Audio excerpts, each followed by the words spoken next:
Hey guys, this is gamercal, and this is not going to be a normal run of anything whatsoever. As you can see, it's Perfect Cherry Blossom. Remember how I said I was against commentating over replays? Well, this one is an exception, and it really has to be shown. As you can see, it's obviously Phantasm. We're going back to see Yukari again. It's with Reimu B, so I think it's a different shot type to most of them I've done. Yeah, in fact, it's all of them I've done. I've not used Reimu B for the channel thing, but take a look at that score. We have capped 1 billion points on this one. Yes, it's awesome, but it gets better than that because this is a run with no focus whatsoever. That's right, 1 billion points, no focus. Let's do this thing. So yeah, the basic strategy of this stage is the same. Most of it is obviously still aimed at you, and yeah, it works pretty much the same way. This is streaming, as we all know, but the difference with doing this in no focus is that you are constantly gaining cherry. When you attack normal enemies and you focus, you don't actually get cherry for them. You do get cherry from bosses, but it's a very slow cherry gain. So yeah, there's a big difference in how much cherry you get when you attack things focused and unfocused. And as you can see, I already have nearly, the 50k cherry I want. This changes the way your cherry strategy works a little bit, and what I've basically done is I've worked out when I need to hit the border so that I can get most of the items here, leave a few so that I get about 4,000 to 6,000 cherry off of that bit, and then leaves me with just over 10,000 more cherry for the start of run. I know exactly when I'm going to get borders by doing this, so yeah, this is basically my strategy for point collecting, really. This attack is not actually that easy when you are doing this with no focus, because yeah, it can be difficult to work around. I obviously stopped firing there to get all the needles on the screen because that gives me more cherry points, there's more bullets to cancel. I stopped firing here because I want to get as much cherry from this card as possible. And I still keep the value of the card pretty high because I'm constantly grazing. Grazing whilst in a border, by the way, will increase the point item value. That's important, we'll see that later on as well. So you definitely want to be grazing an awful lot whilst you're getting borders. Of course, it's harder to graze when you are unfocused, but that is one of the hazards of doing this run. So yeah, I know I get about 22k cherry by this point, up to 24 is usually safe, and then Reimu hacks down there. It really doesn't matter, I'm confident enough to see, hitbox wise there. I can do that pretty much all the time, so yeah. This bit's generally the same strategy as before, but as you can see, because of the way I have collected my cherry, not only have I had 2 borders, I should have just got cherry items there, but not only have I had 2 borders, I have also had the perfect item collection border there as well. So really good. If you have to delay your border for some reason, try and get it for that bit because you can increase your item value an awful lot. But it's extremely difficult to do that, so I don't generally bother. Auto bomb with this bit because I want all of the point items there. The value decrease is very minimal, so yeah. Reimu does, especially Evil Sealing Circle, does not have a big punishment on the border stuff, bombing at all. So yeah, very stable item set that way. Dying will cost you 100,000 in your value though, so try not to do that where possible. Anyway, default ending section. This is no bother whether it's focused or unfocused. I do it exactly the same way. There's a good 5 or 6 different ways you can do this, I'm pretty sure, but this is the way I have always done it. It's the way that sets me up perfectly to do that for, wave set there, and then simple alternating left and right. You could do it by alternating up and down if you went down the middle bit, but I just have never done that. So hey, just over 230 million by Yukari, that is pretty good in its own right. And now, these non-spells are a lot scarier than you might think when you're doing it unfocused. Well, this one's not too bad. This one's actually pretty easy, to be perfectly honest. But I used to start firing during this bit, but I kind of found that I got just as much cherry out as when I didn't fire. I still get the border at the exact same time. I actually got it too early. I wanted to get it just as these needles were firing, because then I get a lot more graze, I get a lot more out of it, but whatever. This card, well, I'm trying to learn how to do it without moving quite so much at times, because I do want to try and graze this a lot better, but when you're doing this unfocused, it is not that easy to do, so I just graze it as much as I can and then do it my usual way. I still get roughly 7 million, you know, point value from the spell bonus, so that's okay. This non-spell even is actually very scary when you're doing it without focus. Just like when you're trying to time it out, it is a pretty scary one overall. It is possible to turn around in this one. I don't think I quite get to do it because, yeah, it ends up being like that. And yeah, motion and stillness, it is still not silenced, no matter how many times that gets said. If you can stop moving until the second bubble is fired, it will make it a bit easier because the patterns overlap a bit better, but if you have to move a little bit, as you usually do, don't worry too much, it's not that hard regardless. And very easy capture.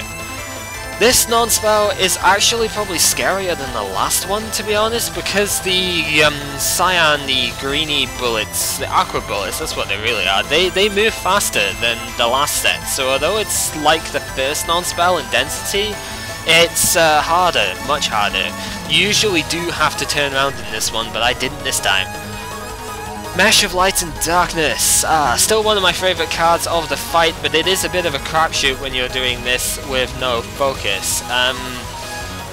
Sometimes you'll get lucky, sometimes you won't. It does often like to wall you in a sense where I would only be able to get through it with focus.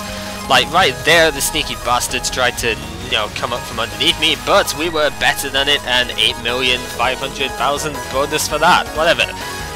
Excellent stuff, you know, bonus points are always good.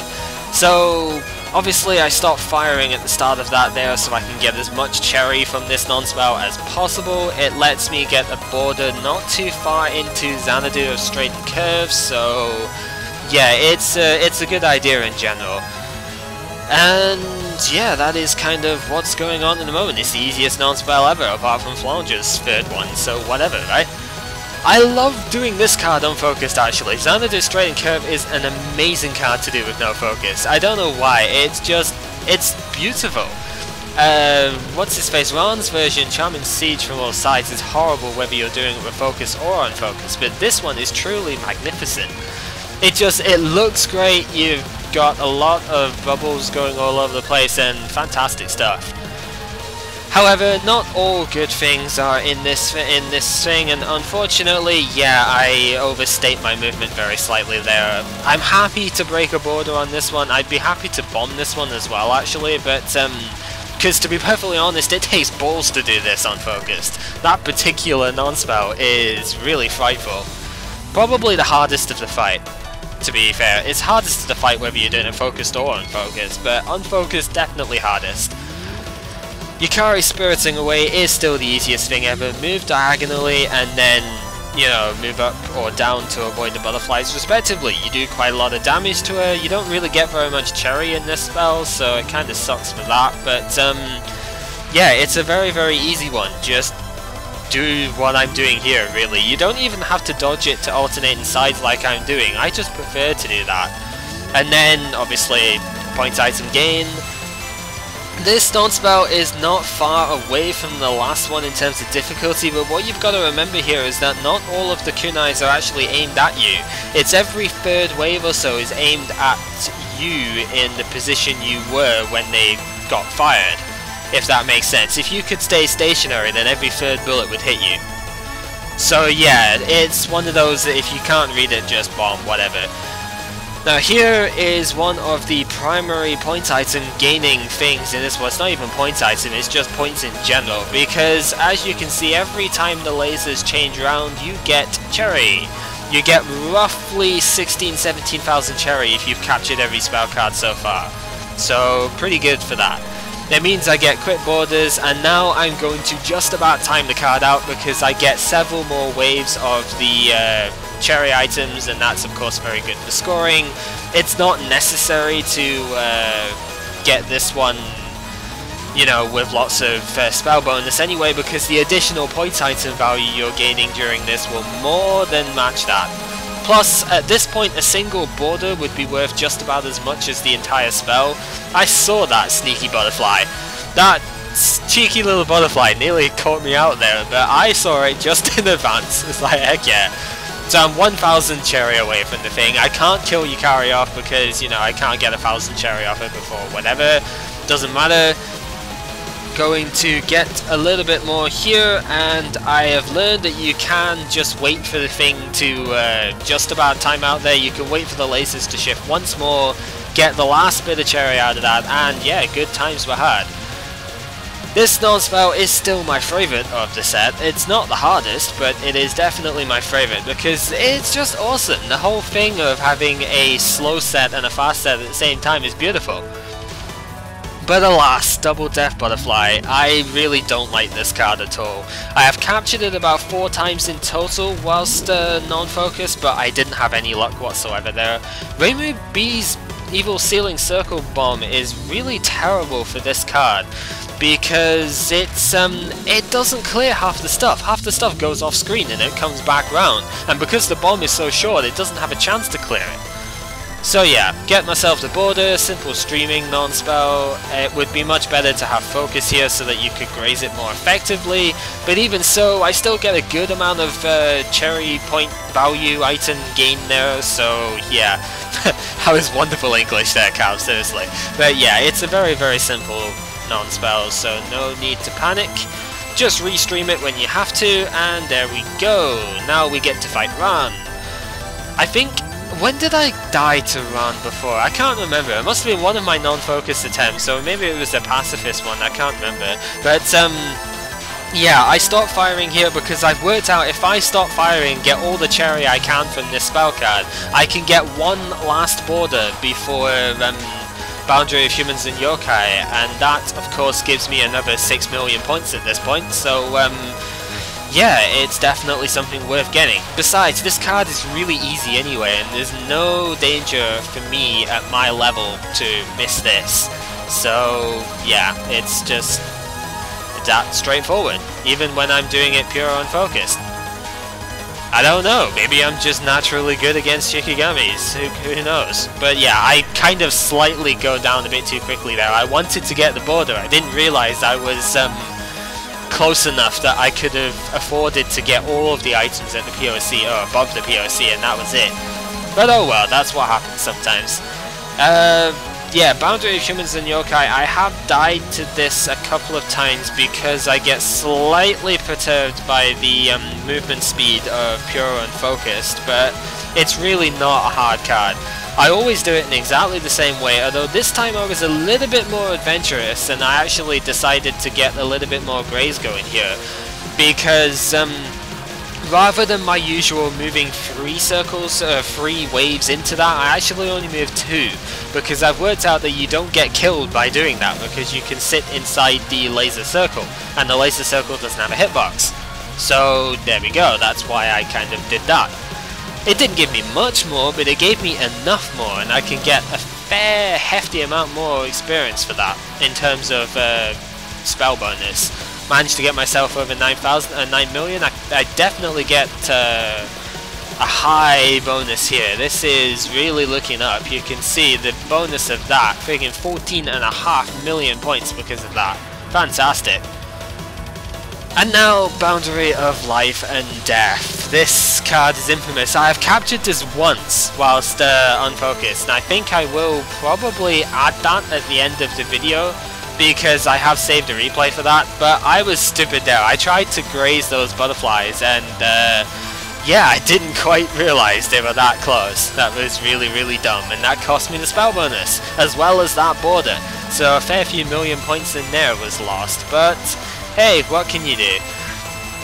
It's a very, very hard card anyway. My only advice, especially if you are trying to do this without a very high power shot type on this, or Sakuya A, is to try and stay under her as absolute much as possible. Do not try and time this out. You've seen it in, if you've looked at my pacifist video before, you have seen what happens at 30 seconds. And if you are not using a high power shot type and you don't stay under her very well, it definitely can get there, you know? So anyway, I'm kind of slightly panicking at this point, thinking, can I do it, can I do it? I just about, but unfortunately it doesn't quite happen. That particular thing catches me and I'm like, no! Because it's like, why would you do that to me right at the freaking end of everything? That sucked so badly. Hated. I thought that might have just about cost me the thing here, but I knew with this amount of points, I already had like 620 odd million. I thought, right, if I don't die here, then I've definitely got this. If I die here, it's all over, because if I lose to this one, then yeah, the lives are worth an absolute crap ton of points here, and if I died to this, then I wouldn't have got my billion point mark. So my attitude in the end was, I really struggle at doing waves 3 and 4, especially with no focus. So my attitude was, right, if I'm not confident enough at the time that I have dodged this, then bomb it. You know, and that's what it ended up being. So you can see the third wave, I'm always moving down to that left hand side. I actually did dodge that, but I didn't think I dodged that, and I wanted to take 0 chances during the spell card, because seriously, the bonus for the spell card get was not worth dying, you know, the risk of dying, so I just went screw it. I do the same sort of thing here. I get down and I don't quite move correctly. I think I know what I was trying to do. I was trying to move into the tiny gap in between the 2 arrows in that bottom corner, but it didn't quite work, so I just went, nah. Death Bomb is a better than death thing. I almost died there actually, that was kind of bad. And yeah, that is it. That is Yukari done with a grand total of 1 freaking border short. If I'd have bombed that last bit, I'd have gotten border points for that, and I might, actually looking at that, I probably should have bombed that and gotten the cherry from that, if that would have worked, I don't know. But I should have done it anyway, I think, because if I'd have gotten the last border, I'd have gotten a couple of million more points, and therefore it'd have been a bit safer. But whatever, we've freaking done it, no focus, 1 death, 2 bombs, no, 4 bombs, because of freaking double death butterfly. Yeah, 1 death, 4 bombs, still freaking fantastic, and yeah, that is pretty much it. So yeah, I am damn pleased with that. Anyway, the last thing, I'm going to cut in a video for this now, but I believe it was in this one. I did capture border or boundary of life and death, so I'm going to briefly show that now, so I will meet you there. Okay, here we go. Let's do this. Boundary of life and death. Yeah, this was amazing. I've never captured this card with no focus before. I actually did capture this the very first time I played it, but that's only because I got really lucky and managed to engineer a safe spot right underneath her. This time, however, I think I might have safe spotted the very end of this, but other than that, there was no deliberate safe spotting during this one, and it was pretty damn hard actually looking at this, but I tried to break it down as much as possible. I tried to only be dodging one particular type of bullet as much as I could, and I chose the needles because they came out first, but yeah, I tried to keep myself in open spots, and it was pretty scary at times. I honestly thought I died a couple of points during this, but right here, I think this actually turned out to be a safe spot, and yeah, it was, I just was very, very reluctant to move, and yeah, it turned out it was good. So that was pretty fantastic, and then yeah, pretty much it. So this has been gamercal, speeding this up because I actually died during this one as well, which really sucked. This cost me my original run of this, which I hated so much. Right there, yeah, clipped on the 3rd one. I think I made it through this one though, which was okay. Let's see. Yep, made it through there, so that was kind of cool. I have captured this once whilst doing no focus. I don't like that card anyway, so it's not as if I'm that fussed, but yeah, it's the thing. So this being gamercal, we're running through Phantasm with Yukari mode once again, and no focus stuff. Fantastic. Join me next time, maybe for something else, who knows, it depends what happens, but I think Yukari is well and truly done at this point, because I've done LP run, I've done first clear, I've done, no, I don't think I did first clear, but I did one at Christmas, which was really good. I've done a pacifist of it, and I think that's just about all I really need to do with Yukari, so to be honest, I think that is basically it. Unless there's any other like specific requests that come up, that'll be done. So yeah, no more Yukari. Oh well, next time, I don't know, maybe Flandre will get another go, because I'm doing Pacifist Flandre at the moment. It's kind of fun. Oh well, see you guys later.